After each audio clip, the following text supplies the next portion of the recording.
6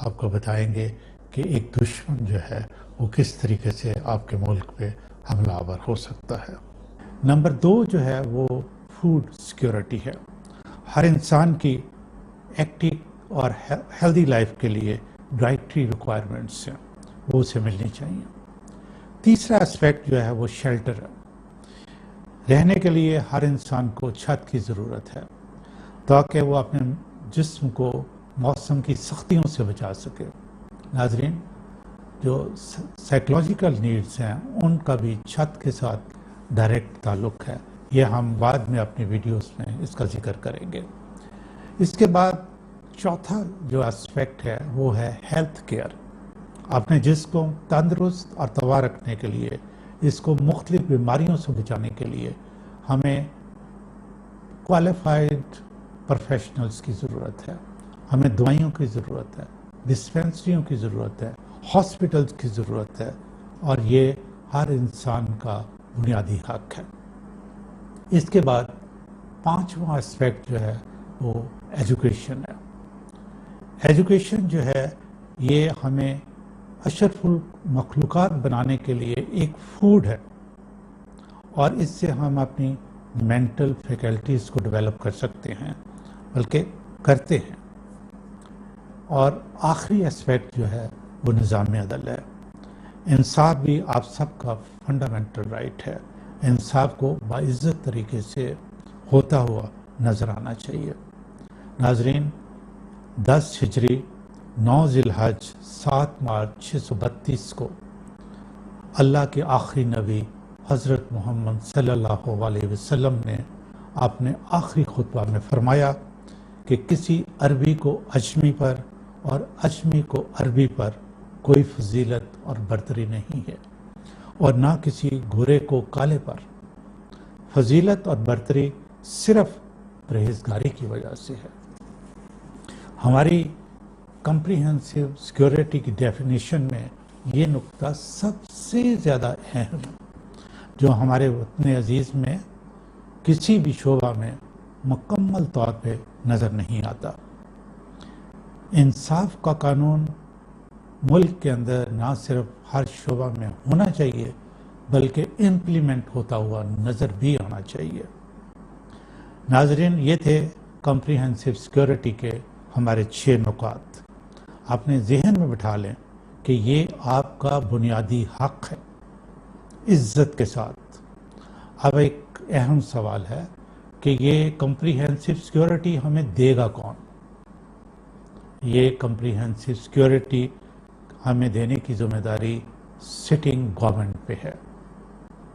ناظرین، آپ دیکھیں کہ میں نے اپنی اس ویڈیو میں تمام امپورٹنٹ ایریاز کی نشاندہی کر دی ہے، اور میرا بڑی دیر سے یہ ہے، میرا کہنا چاہیے کہ تھاٹس اس طرح کی ہیں کہ عوام پاکستان کی جو ہے ہر شخص کو یہ تمام سہولیات میسر ہونی چاہیے، اور اسی کو ہم کمپریہنسو سیکیورٹی کہیں گے۔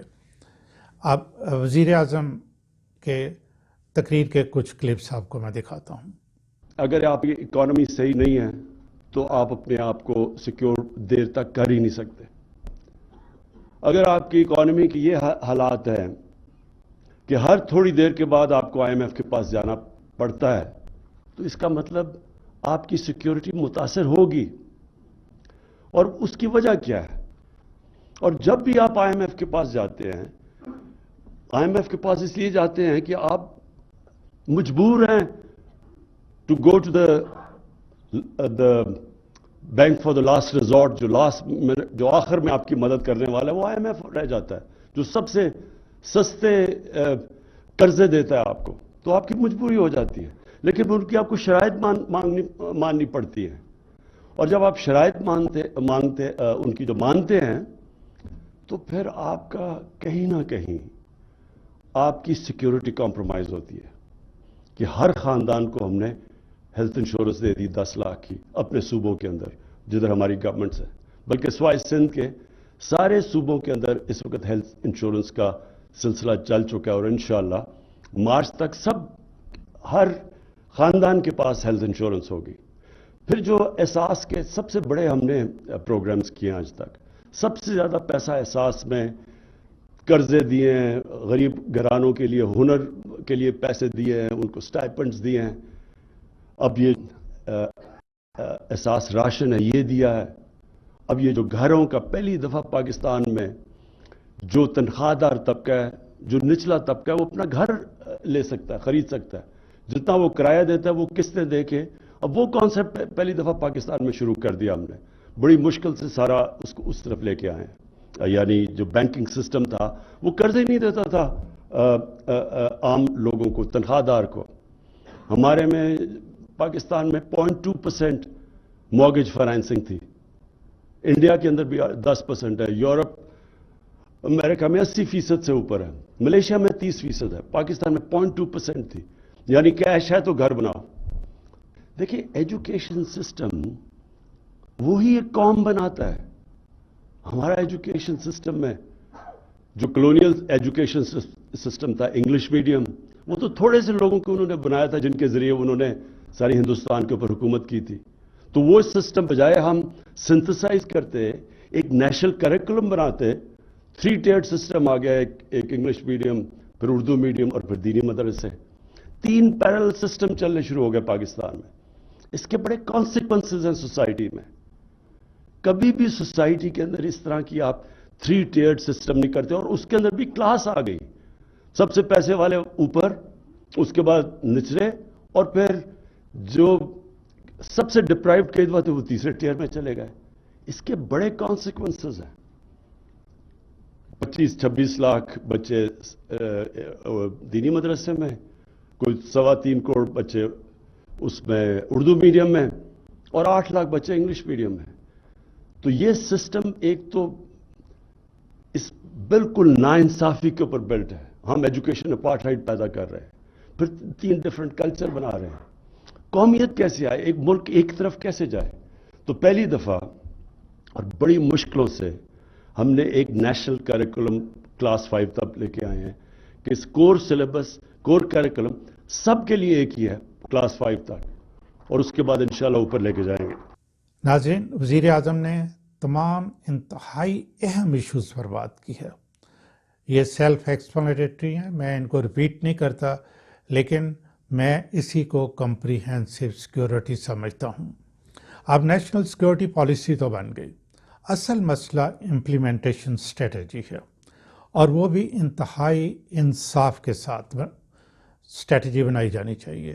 اس کے بارے میں اپنی ویڈیو میں ذکر کر چکا ہوں کہ ایون ڈیولپمنٹ ہونی چاہیے. ایون ڈیولپمنٹ کا میرا مطلب یہ ہے کہ پورے پاکستان میں ہر ایریا کو اس کی ریکوائرمنٹ کے مطابق ڈیولپ کیا جانا چاہیے. اور ہمیں یہ جو گائیڈ لائنز ہے، یہ آئیڈیا ہے، یہ جاپان سے لینا چاہیے کہ انہوں نے پورے جاپان کو اس طریقے سے ڈیولپ کیا ہے کہ وہاں کے لوگوں کو مائیگریشن کی ضرورت نہیں. یعنی کہ لوگ اپنی جگہوں سے اٹھ کے بڑے شہروں کی طرف موو نہیں کر رہے، بلکہ جہاں وہ بیٹھے ہیں اپنے عزیز و اقارب کے ساتھ. ایک ایموشنل پرائس ہوتی ہے جو کہ بندہ پے کرتا ہے جب کہ مائیگریٹ کر کے آپ دوسرے شہروں پہ جاتے ہیں. اپنے والدین کو، بہن بھائیوں کو، رشتہ داروں کو، دوستوں کو آپ چھوڑ کے جاتے ہیں. اور یہی تو زندگی ہے کہ آپ انسانوں میں جن سے آپ محبت کرتے ہیں وہاں رہیں، اور وہیں رہ کے آپ اپنے آپ کو ڈیولپ کریں. تو یہ ایون ڈیولپمنٹ کی اسٹریٹجیز جو ہے نا وہ بنائی جانی چاہیے. اس کا مطلب یہ کیا ہے؟ اس کا مطلب یہ ہے کہ پاکستان کے تمام حصوں میں جتنے لوگ ہیں ان کو تعلیم، صحت، چھت، ایک جیسے مواقع میسر آنے چاہیے. باقی جو جتنی محنت کرے گا اتنا اور اسی طرح کا اس کو پھل ملے گا. اس سے بین الاقوامی معاملات میں بھی پاکستان کی پوزیشن بہت اچھی ہوگی.